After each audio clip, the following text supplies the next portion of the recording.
अक्टूबर से इजराइल और हमास के बीच लगातार जंग जारी है। हालांकि अभी कुछ दिनों के लिए संघर्ष विराम लागू किया गया था, लेकिन संघर्ष विराम खत्म होने के बाद एक बार फिर हमलों का दौर शुरू हो गया है। हमास से जंग और गाजा पर इजरायली बमबारी के बीच इजराइल के प्रधानमंत्री बेंजामिन नेतन्याहू के लिए एक बुरी खबर आ गई है, जो उन्हें परेशान कर सकती है। मीडिया रिपोर्ट्स के मुताबिक नेतन्याहू के खिलाफ चल रहे भ्रष्टाचार के मामलों पर सोमवार से दोबारा सुनवाई शुरू हो गई है। बता दें कि 7 अक्टूबर को हमास के इजराइल पर चौंकाने वाले हमले के बाद देश में आपातकाल लगा दिया गया था।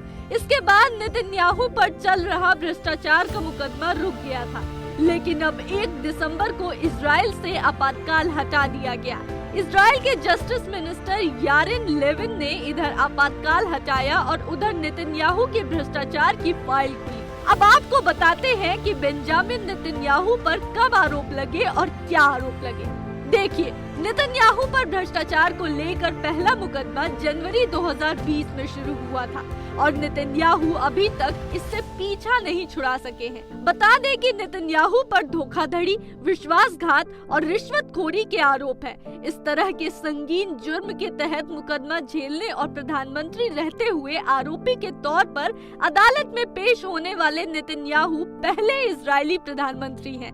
हालांकि नेतन्याहू का कहना है कि उनके खिलाफ लगे सभी आरोप बेबुनियाद हैं। बेंजामिन नेतन्याहू पर 3 अलग-अलग आरोप हैं। पहला आरोप ये है कि उन्होंने विदेशी व्यापारी से सिगार लिए और महंगे शैंपेन जैसी चीजें गिफ्ट के तौर पर ली।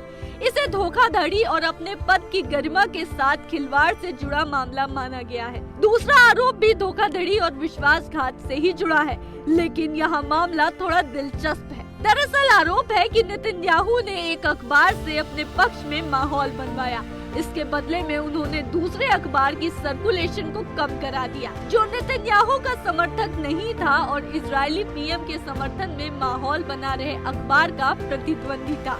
तीसरा आरोप सबसे गंभीर है। दरअसल नेतन्याहू पर आरोप है कि उन्होंने अपने दोस्त शॉल एलोविच को फायदा पहुंचाया और इसके लिए उन्होंने हर नियम कानून को ताक पर रख दिया था।